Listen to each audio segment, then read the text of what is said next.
Bonjour Cécile Gallien, Bonjour. merci d'avoir répondu à notre invitation. On va parler un peu ruralité, il y a un certain nombre d'outils qui ont été mis en place par le gouvernement, notamment l'agenda rural. Il y a un débat en ce moment sur les ZRR, les zones de revitalisation rurale. Est-ce que pour vous ces outils doivent évoluer pour permettre aux maires ruraux d'accroître l'attractivité de leur territoire, et s'ils doivent évoluer, dans quel sens? Alors, les zones de revitalisation rurale, c'est une politique qui existe depuis les années 90. Cette politique doit être maintenue parce qu'elle coûte très peu cher à la nation, 300 millions d'euros à peu près, d'exonération de charges essentiellement sur les salaires. Elle permet par exemple aux maisons de retraite associatives, aux crèches associatives, à un jeune qui veut créer son entreprise dans ces communes, eh bien, d'avoir des exonérations sur les charges. Elle permet à nous, maires de communes en ZRR, d'avoir plus d'aide de l'agence de l'eau.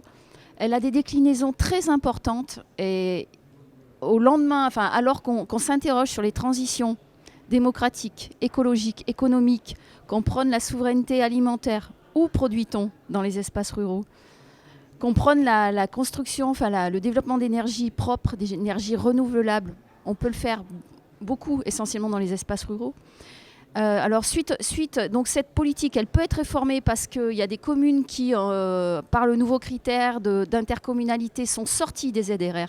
Or, elles ont toutes les caractéristiques pour y rester. Elles ont une population assez faible, donc une densité assez faible. Elles ont aussi parfois des revenus par habitant qui ne sont pas très élevés. Donc elles devraient, c'est pour ça qu'on prône aussi quelque part le retour à l'échelon communal, sans évidemment délaisser les intercos qui ont cette caractéristique rurale.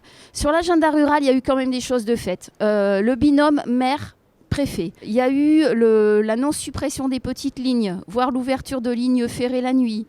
Il y a eu le fait que vous êtes maire, vous ne voulez pas que votre école ferme, vous le dites, et l'école ne fermera pas, ce qui n'était pas le cas avant.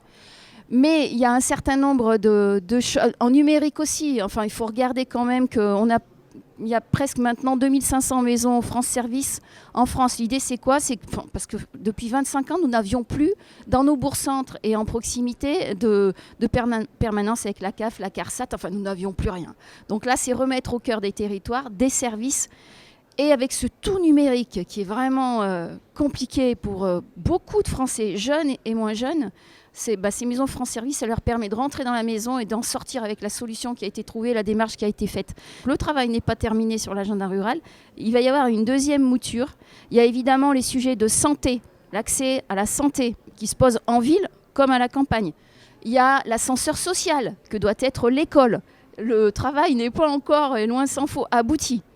Voilà. Donc la question aussi, on a beaucoup d'emplois industriels dans certains coins de nos campagnes. Il y a plus d'emplois industriels à la campagne que dans les métropoles, où il n'y a plus quasiment que des services. L'emploi industriel, il est souvent dans des communes rurales, sur des bassins ruraux qui ont su créer ces activités il y a 150 ans et elles perdurent encore aujourd'hui. Donc la réindustrialisation de la France se fera aussi avec les territoires ruraux. Un petit mot pour finir sur le ZAN, qui préoccupe aussi le zéro artificialisation net, qui préoccupe beaucoup les maires, notamment dans la ruralité. Comment on fait pour concilier les objectifs du ZAN, c'est-à-dire du ralentissement et puis à terme de la neutralité sur l'artificialisation des sols, et concilier ça avec la volonté évidente de développement de l'attractivité des territoires, à un moment où il y a un certain nombre d'urbains qui viennent se diriger vers les communes rurales? C'est plutôt à l'orée des métropoles qu'on n'a pas été très vertueux. Donc on ne peut pas imposer d'être aussi vertueux à une commune qu'il a été par rapport à d'autres. Mais je crois vraiment, et on compte vraiment sur le gouvernement, je pense que le message a été entendu. Après, il faut que dans le détail, les associations d'élus et l'AMF en particulier travaillent, et elles travaillent avec le ministère pour vraiment faire évoluer cette loi. Et comme vous le disiez très justement, avant le Covid, on avait senti cette envie de campagne. Des gens des villes ou des métropoles font le choix pour des raisons de qualité de vie, pour leurs enfants, parce que voilà, d'aller s'installer dans les villes moyennes, dans les bourgs, dans les communes. Et moi, je fais à chaque fois que je croise un maire de partout en France, je lui demande: est-ce que tu as encore des maisons à vendre chez toi?